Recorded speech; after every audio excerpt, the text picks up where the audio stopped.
Australian മൈഗ്രേഷൻ്റെ കാര്യത്തിൽ ഞാൻ എല്ലാവർക്കും കൊടുക്കുന്ന ഒരു അഡ്വൈസ് ഉണ്ട്. എന്താണെന്ന് വെച്ച് കഴിഞ്ഞാൽ കൂടുതലും ആളുകൾ റോങ് ആയിട്ട് ഫോളോ ചെയ്യുന്നൊരു പാറ്റേൺ ആണത്. 65 പോയിൻ്റാണ് എലിജിബിലിറ്റി, ദാറ്റ് ഈസ് റൈറ്റ്. പക്ഷേ ഒരു കാരണവശാലും മറ്റൊരാളുടെ പ്രൊഫൈലിൻ്റെ പോയിൻറ്റ്സിൻ്റെ അടിസ്ഥാനത്തിൽ നിങ്ങൾ നിങ്ങളുടെ പ്രൊഫൈൽ കാൽക്കുലേറ്റ് ചെയ്യാൻ പാടില്ല. കാരണം അങ്ങനെയാണെന്നുണ്ടെങ്കിൽ നിങ്ങളൊരു സിനാരിയോ ചിന്തിച്ച് നോക്കണം. ഒരു 65 പോയിൻ്റുള്ള മെക്കാനിക്കൽ എഞ്ചിനീയർ, ഡെഫിനറ്റ്ലി നമുക്ക് ഇൻവിറ്റേഷൻ കിട്ടിയിട്ടുണ്ട്. 85 പോയിൻ്റുള്ള ഒരു മെക്കാനിക്കൽ എഞ്ചിനീയർ സ്റ്റിൽ ഇൻവിറ്റേഷന് വേണ്ടിയിട്ട് വെയിറ്റ് ചെയ്യുന്നുണ്ട്.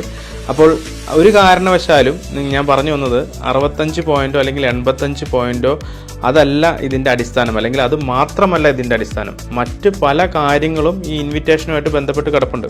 അപ്പോൾ ഓസ്ട്രേലിയൻ മൈഗ്രേഷൻ ആപ്ലിക്കേഷൻ കൊടുക്കാനുള്ള ആൾക്കാരാണെന്നുണ്ടെങ്കിൽ എൻ്റെ ഫ്രണ്ടിന് 65 പോയിന്റിൽ ഇൻവിറ്റേഷൻ കിട്ടി, അല്ലെങ്കിൽ എൻ്റെ കസിന് 65 പോയിന്റിൽ ഇൻവിറ്റേഷൻ കിട്ടി, അല്ലെങ്കിൽ അവന് 85 പോയിന്റിൽ കിട്ടി, 95 പോയിന്റിൽ കിട്ടി, ഇതായിരിക്കരുത് നിങ്ങളുടെ മാനദണ്ഡം.